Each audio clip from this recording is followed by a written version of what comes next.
My exile on St. Helena's Island leaves me with a lot of extra time, so let me give you my take on the Quasi War with France. I am, of course, France's greatest general, the Emperor Napoleon. I was depressed by how the Americans acted after the war in North America ended.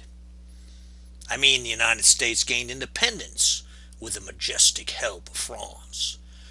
The Treaty of Alliance after Saratoga was directly responsible for the ultimate American victory.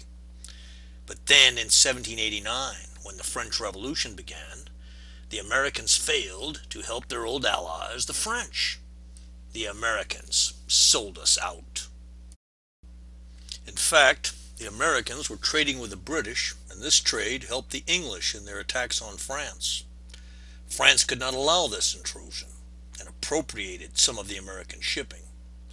France did not want America to trade with England, but England also did not want America to trade with France.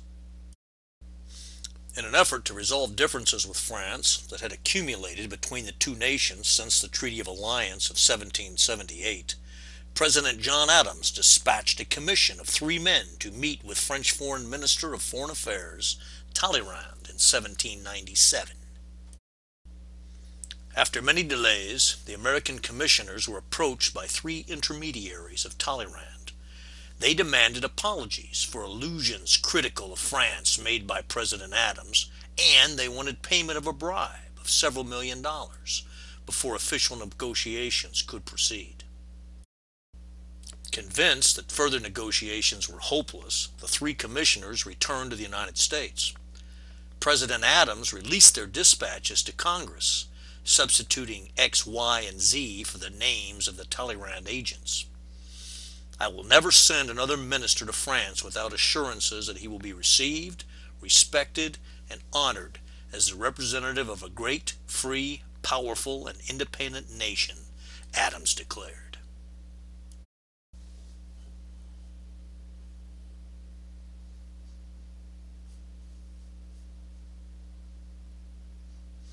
The American public was outraged at publication of the dispatches, and Congress enacted a series of measures to raise an army and authorize a Navy Department.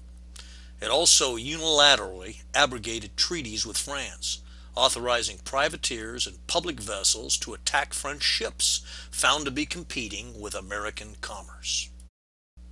Between 1798 and 1800, the U.S. Navy captured more than 80 French ships, though neither France nor the United States had officially declared war. The British delighted in the anti-French uproar in America and moved to assist the United States against a common foe, revolutionary France.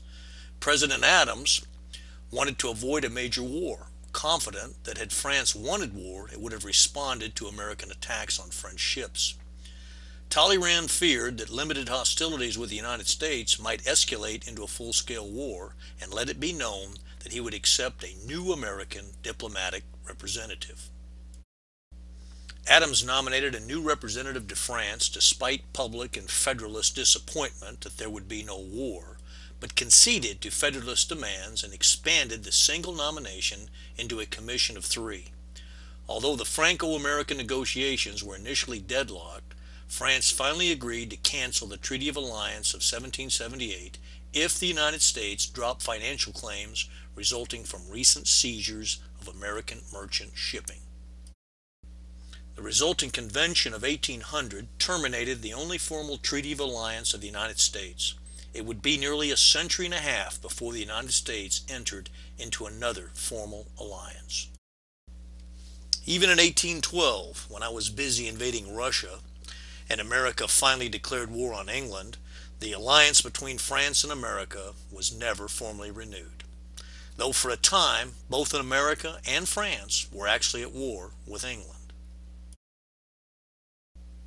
The Quasi War and the actions against the Barbary pirates ended up being the catalyst for the birth of the American Navy, now the dominant force at sea. Those super frigates were excellent. Joshua Humphrey's ability to solve the issue of hogging allowed the American frigates to pack a heavier armament than the normal run-of-the-mill French or British frigate.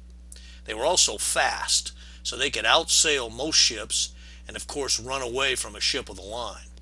It would have been suicidal to take on a ship of the line anyway. Well, let me know if you can send a ship to get me off this South Atlantic island. Time to call it a night and have some Napoleon, as in brandy.